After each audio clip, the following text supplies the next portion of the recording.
करने में लग जाएगा। जग को सदा सुगंधित करता इत्र नहीं मिल पाता तो सेवा संयम सदाचार का चित्र नहीं मिल पाता तो कैसा होता हाल धरा का जरा सोच कर ही देखो, इस दुनिया को मातृशिला का पुत्र नहीं मिल पाता तो। समाज में आई फैली इतनी सारी विसंगतियों के बीच एक जो आलोक की किरण हमें दिखाई देती है, जो हमें सदाचार और सदमार्ग पर ले जाने के लिए प्रशस्त जो जीवन करता है, जो वाणी करती है, जो विचार करते हैं, उस विचारों के इतने बड़े तीर्थ क्षेत्र पर मुझे आने का अवसर मिला है। हम सब कवियों की तरफ से एक बार आप सबको प्रणाम करते हैं। मैंने जैसा कि कहा ही है कि समय की सीमा है और सीमा सचिन की है। इस समय पहले का भारत भाई साहब अधिक था। जब पहले सचिन शॉट मारता था तो उस गेंद सीमा रेखा के बाहर जाती थी। आज नया भारत है, आज का सचिन शॉट मारता है तो सीमा खुद रेखा के पार होकर के आती है। इस बदले हुए भारत में आप सब तेजस्वी लोग हैं और मां सरस्वती के इस पावन मंच पर भगवान महावीर की कृपा करुणा के तले इन कवियों का पुष्प गुच्छ भाई चांडक जी ने इस मंच को संजोया है। आदरणीय विवेक काला जी जिनका व्यक्तित्व उनके नाम के बिल्कुल विपरीत है, वो बिल्कुल धवल हैं और उनका नाम काला है। अगर कोई मिले नहीं तो उनके व्यक्तित्व की आभा से परिचित नहीं हो पाए। और अध्यक्ष जी का तो क्या कहना, कासलीवाल जी कितना, अगर अध्यक्ष और कोषाध्यक्ष की इतनी बढ़िया ट्यूनिंग हो भाई साहब तो ऐसा कार्यक्रम बहुत बढ़िया होता है, जिसमें कवियों को टेंशन नहीं होती। वरना एक जगह तो हम गए तो अध्यक्ष और कोषाध्यक्ष की लड़ाई हो गई, लेकिन इसका नुकसान उन दोनों को नहीं हुआ, कवियों को हुआ। तो ऐसा संकट नहीं है। गुरु नानक संत कबीर जायसी के कविता की परंपरा बहुत उज्जवल है। हमारे छतरपुर मध्य प्रदेश के कवि हैं श्री प्रकाश पटेरिया जी। उनकी 4 पंक्तियों से कविता की परंपरा को बड़े लोग जो 40 वर्षों से हिंदी कविता का यह दीपक प्रज्वलित करके रखे हुए हैं, उनके समक्ष 4 पंक्तियों से हिंदी कविता का इतिहास, परंपरा कि किन उज्जवल परंपरा से यह दीपक आप सब प्रज्वलित होता है कि गुरु नानक संत कबीर जायसी के आंगन में बड़ी हुई, कभी केशव के घर से बाहर निकली रत्नों में बड़ी हुई। जब मीरा की करतार बजी तो कृष्ण भक्ति में लीन हुई, मति राम बिहारी घनानंद को मिली प्रेम में मड़ी हुई। जो जगन्नाथ रत्नाकर से गंगा अवतरण कराती है, ऋषि वाल्मीकि की वो पावन बेटी कविता कहलाती है। बाबा नहीं करना है। देखो मैं आपको बता दूं, अच्छा लगे ताली देना है। भगवान महावीर के अनुयायी हो तो गाली तो दोगे नहीं, लेकिन ज्यादा अच्छा लगे तो आपके हाथ खाली, बगल वाले की पीठ खाली, कोई ना कोई प्रतिक्रिया करके अपने जिंदा होने का सबूत देते रहना। हम उतना ही मेहनत करेंगे जितने में आपकी प्रतिक्रिया मिलेगी। और एक और 2 सूचनाएं कवि सम्मेलन को प्रारंभ करने से पहले आप सबको दे देता हूं। आपको अपने हिस्से की ताली खुद ही बजानी है। ये मत सोचिएगा कि मेरे चाचा जी बैठे हैं वहां पर या मेरी माता जी बैठी हैं तो वो बजा रही हैं तो हम क्यों बजाएं। अपने हिस्से की तालियां, अपने हिस्से का काम आपको खुद करना है। दूसरे के बारे में मत सोच करके निश्चिंत होना। इसी चक्कर में 400 पार नहीं हुए। लोग सोच रहे थे कि दूसरे कर रहे हैं। तो मैं इस कार्यक्रम को प्रारंभ करना चाहता हूं और एक कवियों का छोटा सा परिचय आप सबके बीच में बहुत अच्छा सा हो गया। हास्य व्यंग के इस समय बहुत मौलिक कवियों में एक नाम बड़ी तेजी से शुमार हुआ है, जिसके नाम में ही बोखल, बोखल मतलब पागल। और पागल जब हास्य का कवि हो जाए, देखो कवि क्या होता है, 50% तो सब पागल होता है, 50 जो कवि वही बनता है जो 50% पागल होता है। बस एक अंतर होता है पागल और कवियों में, पागलों का इलाज करा दो तो वो ठीक हो जाते हैं। कवियों के अंदर ऐसी कोई संभावना पाई नहीं जाती है। लेकिन जिसने उस नाम को अंगीकार कर लिया, उस कवि का नाम है, वो लखनऊ लखीमपुर से हमारे बीच में पधारे। एक बार जोरदार तालियां बजा करके विकास बोखल जी का सम्मान करिए। वो अपने क्रम पर आकर के आपको जो ढा के जो हास्य का उत्सव आपके बीच में करेंगे। बताया गया कितने भोली आयोजन समिति के लोग हैं। धीरे से किसी ने कह दिया कि मारुति नंदन जी का जन्मदिन है, तो मारुति नंदन जी के जीवन के लिए, सुखमय जीवन के लिए और कितनी सारा आशीर्वाद अध्यक्ष जी ने उनके ऊपर उड़ेल दिया। हकीकत में यह है कि जिनका नाम मारुति नंदन है, आज महावीर जयंती के साथ हनुमान जयंती भी है। इस कारण से हनुमान जयंती उनका नाम मारुति नंदन है। हालांकि लक्षण ऐसे कोई इनके अंदर पाए नहीं जाते हैं, लेकिन राजस्थान में यत्र तत्र सर्वत्र मारुति नंदन जी पाए जाते हैं। एक बार वीर रस के बहुत प्रखर मुखर और हास्य विनोद में भी जीने वाले मस्त मौला कवि का नाम है भाई मारुति नंदन। इससे आगे का परिचय मुझे इनका नहीं पता। ये जो मध्य में कवि सम्मेलन के बिल्कुल मध्य में कवित्री के साथ जो मैचिंग के वस्त्र पहन करके जो कवि बैठा है, आपको ऐसे ही समझ में आ रहा होगा कि ये जो मैचिंग है ये अनायास नहीं है। मनुष्य के जीवन में दो महिलाओं का बड़ा दखल होता है, एक मां और एक पत्नी का। आप सब अनुभवी कवि सम्मेलन के श्रोता हैं। मां जब हाथ, दोनों में एक ही अंतर है, मां जब हाथ फेरती है तो बाल बढ़ते हैं और जब पत्नी हाथ फेरती है तो बाल ऐसे हो जाते हैं। लेकिन ऐसे नहीं होते, ऐसे तो जब आसपास वाले भी फेरते तब जाकर के होते हैं। तो ऐसे कवि का नाम है, आज की कवि सम्मेलन की उपलब्धि है कि इस मंच पर बीच में तेजनारायण शर्मा जी विराजमान है। व्यंग के ऐसे जादूगर का नाम तेजनारायण शर्मा है। उनके बारे में केवल मैं इतना ही कह सकता हूं कि इस महफिल में, इस कवि सम्मेलन में आपको जो बहुत नया सा सुनने को मिल जाएगा, जो आपने सोचा होगा कि आपकी कल्पना शक्ति के परे था, वह आदरणीय तेजनारायण शर्मा जी के मुखारबिंद से निकलेगा। इसलिए आज के इस कवि सम्मेलन की बहुत बड़ी उपलब्धि है कि वो हमारे बीच में शाशरीर विराजमान है। उनके ठीक बगल में शब्द, श्रृंगार, सौंदर्य और गीतों का, गजलों का बहुत प्यारा सा नाम होता है, जो अलग ही विधा में, अलग ही तरन्नुम के साथ जो लोगों का मन मोह लेती है। उनको सुनना एक सुंदर सपने के जैसा होता है, इसलिए किसी योग्य ज्योतिषी ने उनका नाम सपना सोनी रख दिया है। एक बार तालियां बजा करके, आप सब प्रेम करने वाले लोग होंगे, कभी ना कभी जिंदगी के किसी ना किसी मोड़ पर प्रेम किया ही होगा। नहीं किया होगा तो करोगे, क्योंकि अगर आपने प्रेम नहीं किया और आपकी कोई प्रेमिका भी नहीं है, पत्नी भी नहीं है, तो सिर्फ आपका जन्म जनगणना के लिए हुआ है। तो ऐसा तो कुछ है नहीं। उनके ठीक बगल में अभिराम पाठक जी बैठे हैं। हमारे बुंदेलखंड से ही एक बहुत बड़ा वीर रस का कवि का तेजस्वी स्वर निकलता है, जिसे दुनिया अभिराम पाठक के नाम से जानती है। उनकी पंक्तियां अक्सर डॉक्टर कुमार विश्वास जी अपने कार्यक्रमों में कोट करते हैं। बहुत तेजस्वी कवि हैं। आज की रात को आपके बीच में उनका भरपूर उपयोग करिएगा। और मुझे इस कवि सम्मेलन में जिन्होंने साधिकार, डांट कर, डपट कर, जबरन इस कवि सम्मेलन में मुझे आने के लिए विवश किया, देश की बहुत बड़ी कवित्री का नाम है, मेरी बड़ी बहन है डॉक्टर दीपिका माही जी। मैं उनसे, उनके सम्मान के लिए वो श्रृंगार, गीत, गजल जो कुछ वो सुनाएंगी, भक्ति और भगवान महावीर के विषय में जो कुछ वो आपको सुनाएंगी, वह अद्भुत होगा, अनुपम होगा। एक बार जोरदार तालियां बजा करके उनका भी सम्मान करिए। और इस कवि सम्मेलन की पूरी माला को इतनी जीर्ण शीर्ण देह से जिसने सजो दिया है, अगर इसका वजन 10-5 किलो और ज्यादा होता तो कितनी बढ़िया कवि सम्मेलन की टीम बनाता विवेक भैया ये। तो इनके लिए एक शेर याद आता है चाणक्य जी के लिए कि हुए कमजोर इतने ये सनम की बेवफाई से। वाह करो लड़कों, थोड़ा मस्ती के मूड में आ जाओ। सारे तनाव जितने भी हैं ये सब आपको आपके रिश्तेदार देंगे, कभी आपको तनाव देने के लिए नहीं आए हैं। मेरा तो साला जब फोन करके मुझे जीजा जी चरण स्पर्श करता है, इसका ठीक विपरीत प्रभाव मेरे बैंक बैलेंस पे पड़ता है। तो हम ऐसा आपको कोई तनाव देने वाले नहीं है। एक शेर भाई चाणक्य जी के लिए पढ़ता हूं कि हुए कमजोर इतने ये सनम की बेवफाई से। ये खम्मा गिरने की संभावना है क्या भाई साहब? आप पकड़े रहना जोर से। हुए कमजोर इतने ये सनम की बेवफाई से, आप काया इनकी देखना, शब्द मेरे सुनना। हुए कमजोर इतने ये सनम की बेवफाई से कि चींटी खींच ले जाती है इनको चारपाई से। तो ऐसे कवि जिनको अभी आपको पता नहीं होगा, आपके स्थानीय कवि हैं, आप उनको इसलिए एक उपलब्धि पर तालियां बजाइए। उनको बाबा रामदेव ने एक बहुत बड़े प्रोजेक्ट के लिए अपने जो पतंजलि का जो घी होता है उसके विज्ञापन के लिए उनका चयन किया है। इसलिए आप उनको, इसलिए ये नहीं कि ऐसे खाओगे घी तो ऐसा नहीं खाओगे तो कैसे हो जाओगे, ये दिखाने के लिए उनका चयन है। इसलिए हमारे चाणक्य जी का जोरदार तालियों से सम्मान करिए। कैमरामैन भी हंस रहा है तो मैं आपको प्रणाम करता हूं भाई साहब। आप लगभग पत्रकार के मौसेरे भाई होते हैं, आप लोग हंसते हैं तो हमें पत्रकार विराजमान होंगे, उनकी उपस्थिति को प्रणाम करता हूं। भगवान इस तीर्थ पर आकर के जो दिव्यतम अनुभूति हमारे अंदर हो रही है उसको शब्द में कम समय में व्यक्त करना हमारे लिए मुश्किल है, लेकिन हम अपने क्रम पर आप सबसे ये सब बात करेंगे। मैं चाहता हूं सबसे पहले मां सरस्वती की और भगवान महावीर की वंदना से इस पूरे परिसर को थोड़ा सा पवित्र और दिव्य कर दिया जाए।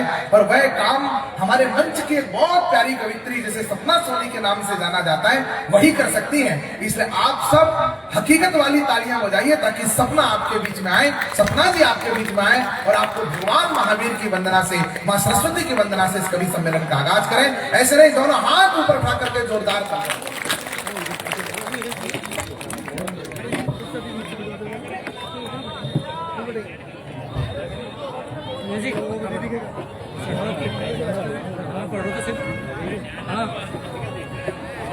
सर्वप्रथम मां शारदे को नमन करती हूँ। इस पावन प्रांगण में उपस्थित समस्त रसज्ञ श्रोताओं को प्रणाम करती हूँ, मंच को नमन करती हूँ। बहुत अच्छा कवि सम्मेलन आप लोगों ने सजाया है। निश्चित रूप से इसे सफल से सफलतम तक बनाने का हम सभी प्रयास करेंगे और आपका सहयोग इस कार्यक्रम को ऊंचाइयों तक लेकर जाएगा। मेरा आप सबसे अनुरोध है, जैसा कि हम सभी को विदित है, घर में कोई भी धार्मिक अनुष्ठान यदि हम करते हैं तो श्री गणेश भगवान की वंदना से प्रारंभ करते हैं। पूरा घर मैया के समक्ष, ईश्वर के समक्ष अपनी याचना, पूजा अर्चना करता है, अपने मन के भाव प्रकट करता है। जहाँ कहीं कवि सम्मेलन की बात आती है तो हम माँ वीणा पाणी की वंदना करते हैं। मैं आप सबका भी मन चाहती हूँ, मैंने बहुत मन से वंदना कही है आदरणीय, मैं मंच का भी ध्यान चाहती हूँ। मैं माँ की वंदना प्रारंभ करना चाहती हूँ जिससे माँ का आह्वान कर सके और इस कवि सम्मेलन को हम शुरुआत दे सके। मैं वंदना पढ़ती हूँ, सुनेगा। शारदे वंदन है शतबार, शारदे वंदन है शतबार, हाथ जोड़कर विनती करने आई तेरे द्वार।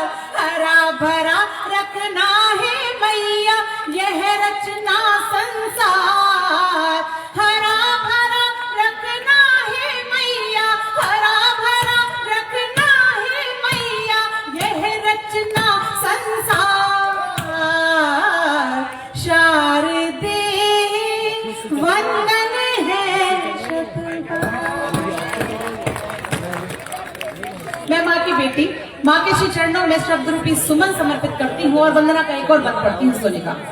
आखर आखर हो हरियाली, शब्दों में रस भरने वाली, आखर आखर हो हरियाली, शब्दों में रस भरने वाली। मैं जब गाऊं गीत सावनी, मैं जब गाऊं गीत फागुनी, छलक उठे रसधार। शारदे वंदन है शतबार, माँ तू है वंदन बारंबार। जय माँ शारदा। आइए, जैसा कि हम सभी को ज्ञात है, हम महावीर जयंती के पर्व पर इस पर्व को महोत्सव में परिवर्तित करने के लिए यहाँ एकत्रित हुए हैं। मैं भगवान महावीर स्वामी की वंदना आप सभी के समक्ष रखना चाहती हूँ। आप सबकी भी याचना ईश्वर तक पहुँचे, आप सबका मन विशेष रूप से इस वंदना में सम्मिलित हो जाए। एक बार अपने हाथों को मुखर कर दीजिए और थोड़ा सा सक्रिय होकर इस कवि सम्मेलन की शुरुआत करवा दीजिए। मैं चाहती हूँ करतल ध्वनि से वंदना के साथ मेरे साथ सम्मिलित हो जाइए। मातृशिला के राज दुलारे नीर शीर भगवान की जय, मातृशिला के राज दुलारे नीर शीर भगवान की जय।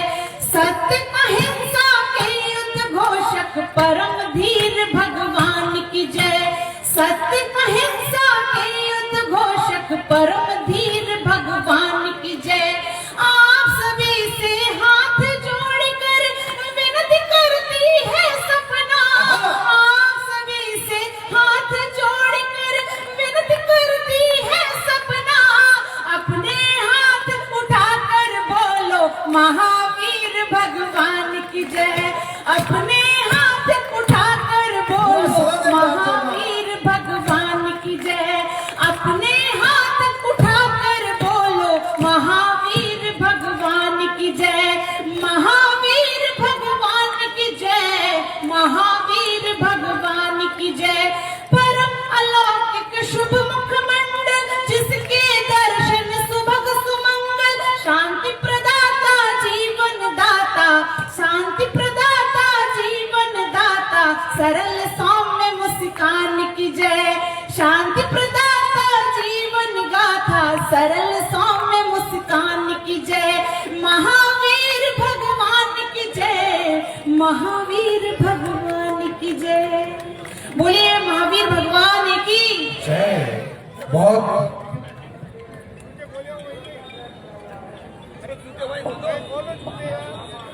विमान में या यात्रा के दौरान किसी को शुद्ध सात्विक भोजन करना हो और उसके पास बहुत कुछ शब्द ना हो तो बस एक ही शब्द कहता है वो कि मुझे जैन भोजन करना है, जैन थाली खाना है। उस समय मैं इस बात पर अडिग हो जाता हूं कि जैन कोई मात्र धर्म का नाम नहीं है, यह एक शुद्ध सात्विक जीवन पद्धति का नाम है, जिसे पूरी दुनिया में किसी भी पूजा पद्धति को मानने वाले लोग हों, अगर उनके ऊपर भगवान महावीर की कृपा हो जाती है तो वह संयम सदाचार के मार्ग पर चल करके अपने जीवन को धन्य बना लेते हैं। ऐसे भगवान महावीर की वंदना के साथ इस कवि सम्मेलन का प्रारंभ हुआ है। मैं हमारे अध्यक्ष जी कुछ कह रहे थे चाणक्य जी से, तो कुछ मेरे लायक सूचना हो तो आप। हाँ चाणक्य जी,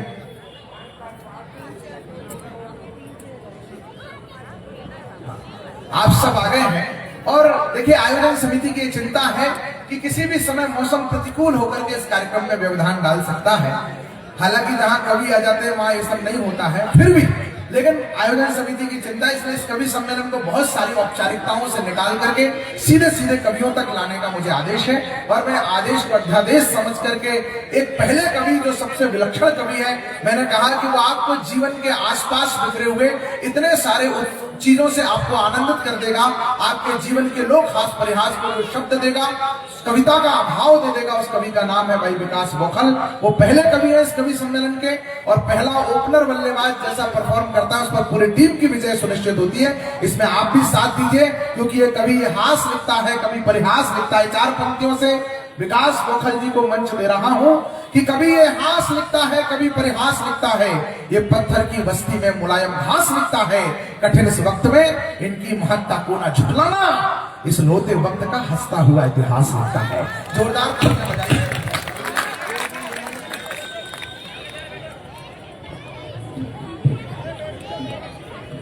स्वागत है।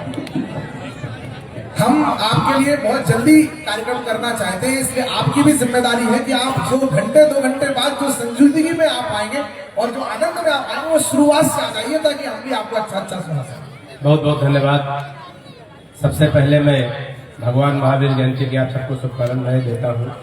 अध्यक्ष जी को, कोषाध्यक्ष जी को, पूरी समिति को प्रणाम करता हूँ। मंच पर हमारे जो वरिष्ठ कवि हैं, हम सबके अगुआ आदरणीय नारायण शर्मा बेचैन जी, उनको प्रणाम करते हुए मैं काव्य पाठ करने की कोशिश करता हूँ। सुमित भाई बहुत बढ़िया संचालन कर रहे हैं, अब कर रहे हैं तो कर रहे हैं, इसमें हम क्या कर सकते हैं। काला साहब, जब से हमारे सारे लोग हमें बौखल बौखल कह रहे हैं। बौखल का मतलब होता है कम दिमाग का। कुछ लोग हमको देख के हंस रहे हैं, इससे हमें विश्वास हो गया हमारी बिरादरी के लोग सामने भी बैठे हैं। हमें लगा था हम अकेले मंच पे बौखल हैं। हमारी कविता में आपको दिमाग बिल्कुल नहीं लगाना बहन जी, के हमारे खुद इतना दिमाग नहीं कि हम कविता में लगाए। हमारी कविता बिल्कुल तुरंत लगाओ, तुरंत आराम, बिल्कुल झंडू माँ में एक बार तालियां बजाओ, बिल्कुल 20 देखो मैं बढ़िया कवि होगा, आप बढ़िया ताली बजाओगे, मैं 30 मिनट का काम 15 मिनट में कर जाऊंगा। नहीं बजाओगे तो 30 मिनट का काम 70 मिनट का मैं करूंगा, बाकी का नंबर नहीं आने दूंगा।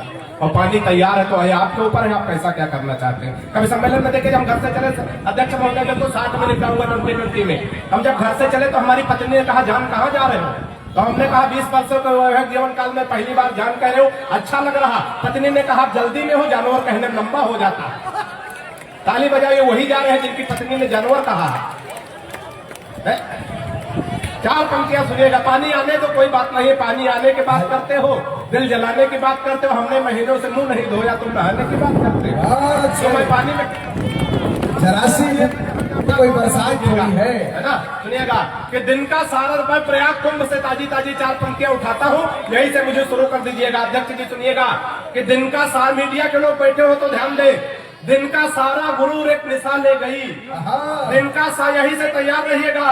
दिन का सारा गुरूर एक निशा ले गई, मोड़ वो मीडिया की दिशा ले गई। दिन का सारा गुरूर एक निशा ले गई, मोड़ वो मीडिया की दिशा ले गई। और योगी मोदी ने मेहनत करी तो बहुत, कुंभ को लूट मोनालिसा ले गई। तालियां बढ़िया से आनी चाहिए। कुंभ को लूट आयोजन उत्सव हो गए, मोनालिसा ले जा। यार मिसरे पास क्या मैं क्या करूं? किसी खंजर से न तलवार से जोड़ा जाए, मैं जाते जाते पीछा नहीं छोड़ूंगा। अब आपके शहर गंगापुर सिटी में चिकित्सा के क्षेत्र में नए आयाम, नए भव्य स्वरूप में आया है वर्धमान मल्टी स्पेशलिटी हॉस्पिटल, जिसमें सभी प्रकार की बीमारियों का एक ही छत के नीचे अत्याधुनिक तकनीक से चिकित्सा सुविधा उपलब्ध, जिनमें जनरल मेडिसिन, सर्जरी, गायनिक, शिशु रोग, हड्डी रोग, यूरोलॉजी, दंत रोग चिकित्सा सुविधा उपलब्ध, विशेषज्ञ डॉक्टर्स की टीम, अत्याधुनिक लैब व सभी प्रकार की जांच सुविधा उपलब्ध। सभी प्रकार की योजनाएं जैसे मुख्यमंत्री, चिरंजीवी, RGHS की सुविधा उपलब्ध। वर्धमान हॉस्पिटल का वादा हर व्यक्ति को निरोगी बनाना। आज ही संपर्क करें Vardhman multi speciality hospital, Jaipur road, Gangapur city. Contact number 8302906531 और 7463294752।